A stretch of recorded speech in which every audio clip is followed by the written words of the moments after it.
దమ్ముంటే ఒక్క సీటు గెలిచి చూపిరి, ఎలక్షన్ల తర్వాత మీ కేల్ కథం దుకాన్ బంద్ అని బీఆర్ఎస్ పార్టీని దినామెడ్డిస్తున్నది కాంగ్రెస్. ఎంపీలు పార్టీ మారి ఎమ్మెల్యేలు జంప్ అయ్యే వరకు రేపు ఇంకెవ్వరు ఉండరని అధికార పార్టీల మాట.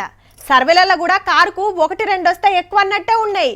గందుకే కావచ్చు ఈ ఎలక్షన్ల మాకు బీజేపీకే పోటీ అంటున్నారు. గా ప్రచారంలో గిదోటి నయవంచన 10 ఏళ్ల పాలన 100 ఏళ్ల విధ్వంసం అనుకుంటా సెంట్రల్ సర్కార్ మీద ప్రజా ఛార్జీ షీట్ వేసింది కాంగ్రెస్ పార్టీ. 20 కోట్ల కొలువులేమాయే, మనిషికి 15 లక్షలేడు వాయే, పాలమూరు ప్రాజెక్టుకు జాతీయ హోదా ఇయ్యలే, కృష్ణా నీళ్ళల్లో మన వాటా తేలుస్తలేరు, మళ్ళా గెలిపిస్తే లీటర్ పెట్రోల్ 400 అవుతుంది పక్క, రైతులు పానాలు తీసుకుంటారు. ఓ ఇట్లా షాన్నే యాద్ చేసిండ్రు. ఇవే రాసి పేద ఫ్లెక్సీ పెట్టిండ్రు గాంధీ భవన్ ముంగట. ఇప్పటికే దేశం తెరలైంది, మళ్ళోపారి కమలం పార్టీకి గెలిస్తే ఇంకింత ఆగమైతాం అనుకొచ్చిండ్రు ముఖ్యమంత్రి సారు మంత్రులు. కాంగ్రెస్ పార్టీకి అండగా నిలబడండి. రిజర్వేషన్లు వద్దు, రిజర్వేషన్లు రద్దు అనుకుంటే మీరు బీజేపీకి ఎన్డీఏకు ఓటేయండి. ఇదైనాక చేవెళ్ల నియోజకవర్గం రాజేంద్ర నగర్ లో రోడ్ షో చేసిండు సీఎం రేవంత్ రెడ్డి సారు.